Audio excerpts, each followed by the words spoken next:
Do solemnly swear. I, John Fitzgerald Kennedy, do solemnly swear. That you will faithfully execute the office of President of the United States. That I will faithfully execute the office of President of the United States. And will, to the best of your ability.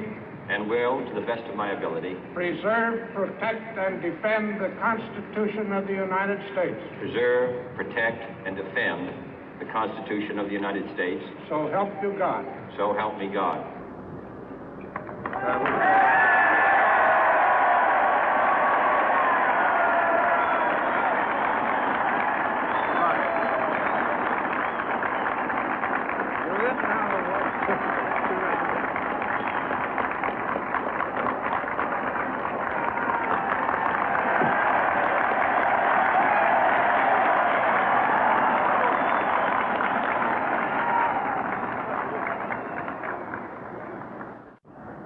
President Johnson, Mr. Speaker, Mr. Chief Justice, President Eisenhower, Vice President Nixon, President Truman, Reverend clergy, fellow citizens.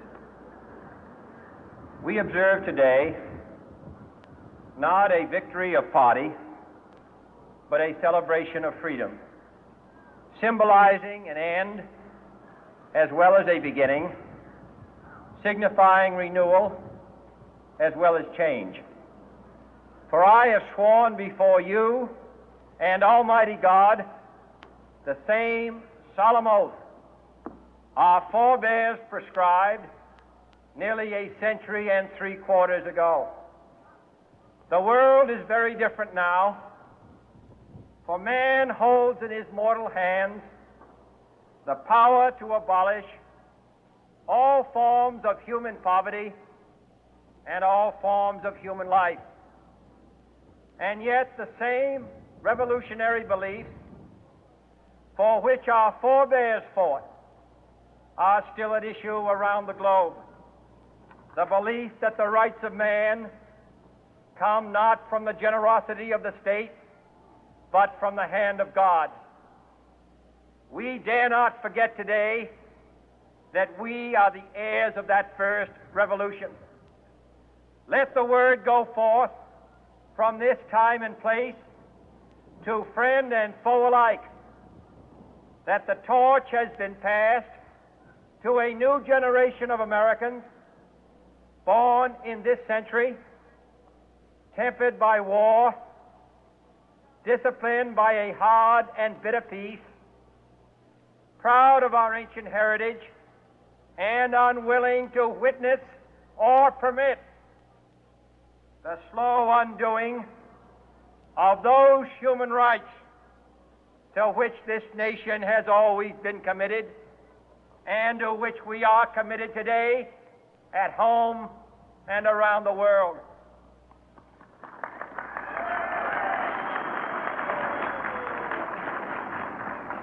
Let every nation know, whether it wishes us well or ill, that we shall pay any price, bear any burden, meet any hardship, support any friend, oppose any foe to assure the survival and the success of liberty.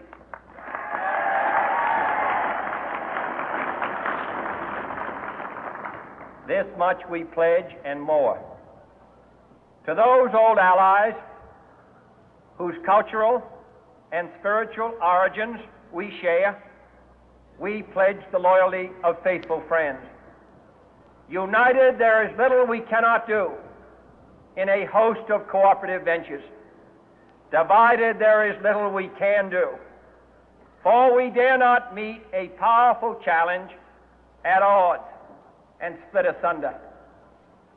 To those new states whom we welcome to the ranks of the free, we pledge our word that one form of colonial control shall not have passed away merely to be replaced by a far more iron tyranny. We shall not always expect to find them supporting our view, but we shall always hope to find them strongly supporting their own freedom, and to remember that in the past, those who foolishly sought power by riding the back of the tiger ended up inside.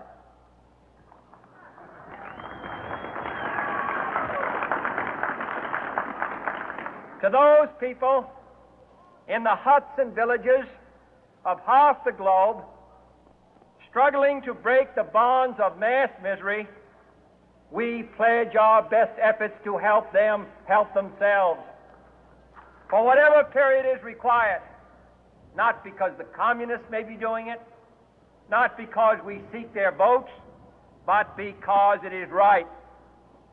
If a free society cannot help the many who are poor, it cannot save the few who are rich.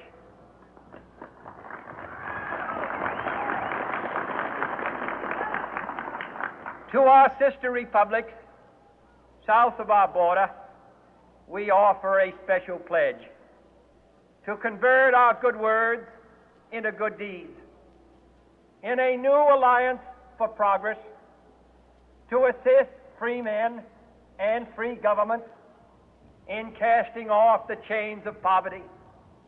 But this peaceful revolution of hope cannot become the prey of hostile powers. Let all our neighbors know that we shall join with them to oppose aggression or subversion anywhere in the Americas. And let every other power know that this hemisphere intends to remain the master of its own house.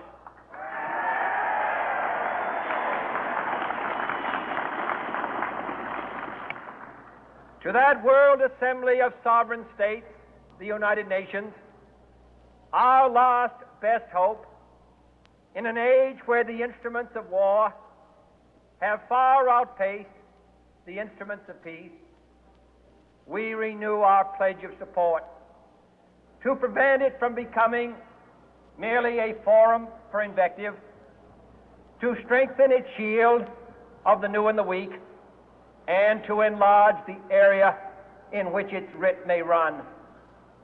Finally, to those nations who would make themselves our adversary, we offer not a pledge, but a request that both sides begin anew the quest for peace. Before the dark powers of destruction, unleashed by science, engulf all humanity in planned or accidental self-destruction, we dare not tempt them with weakness, for only when our arms are sufficient beyond doubt can we be certain beyond doubt that they will never be employed. But neither can two great and powerful groups of nations take comfort from our present course, both sides overburdened by the cost of modern weapons, both rightly alarmed by the steady spread of the deadly atom, yet both racing to alter that uncertain balance of terror that stays the hand of mankind's final war. So let us begin anew, remembering on both sides that civility is not a sign of weakness, and sincerity is always subject to proof. Let us never negotiate out of fear, but let us never fear to negotiate.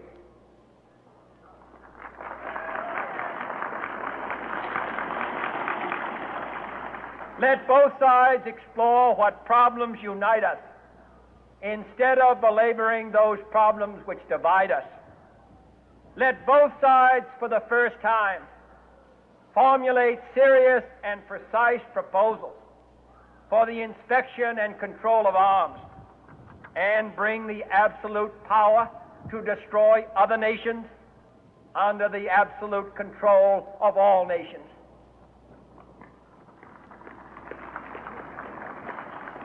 Let both sides seek to invoke the wonders of science instead of its terrors.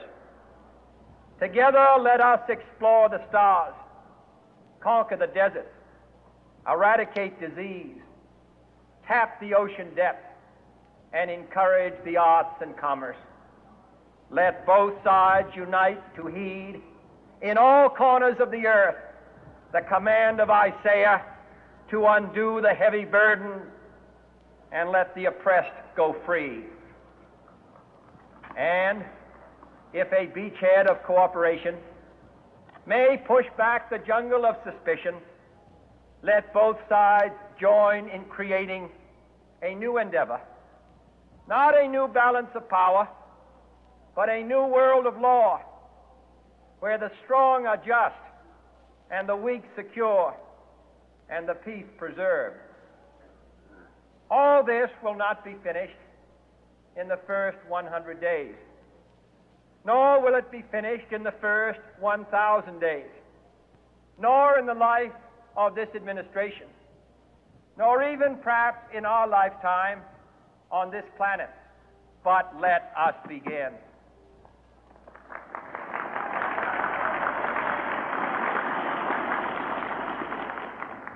In your hands, my fellow citizens, more than mine, will rest the final success or failure of our course.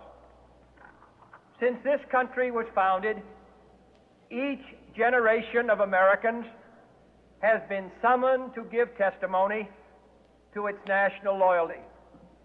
The graves of young Americans who answered the call to service surround the globe.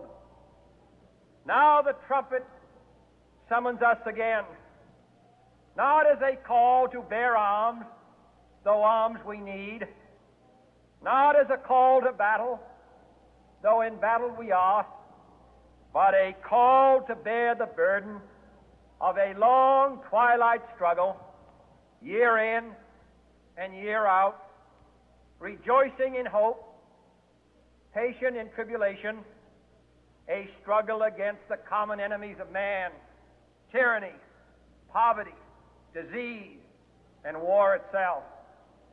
Can we forge against these enemies a grand and global alliance, north and south, east and west, that can assure a more fruitful life for all mankind? Will you join in that historic effort?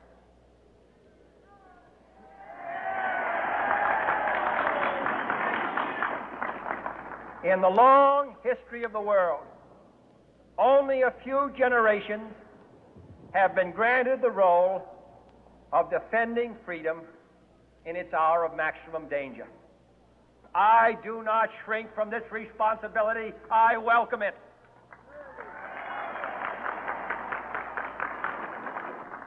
I do not believe that any of us would exchange places with any other people or any other generation.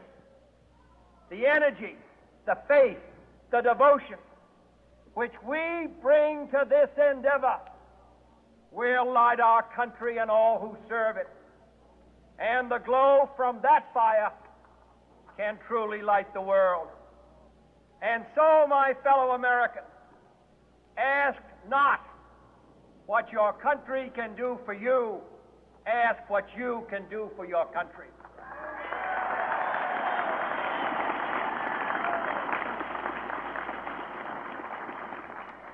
My fellow citizens of the world, ask not what America will do for you, but what together we can do for the freedom of man.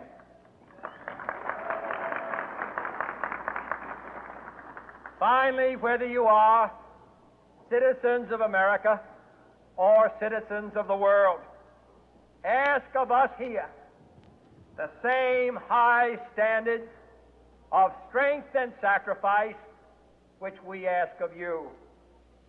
With a good conscience, our only sure reward, with history the final judge of our deeds, let us go forth to lead the land we love, asking His blessing and His help, but knowing that here on earth God's work must truly be our own.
States.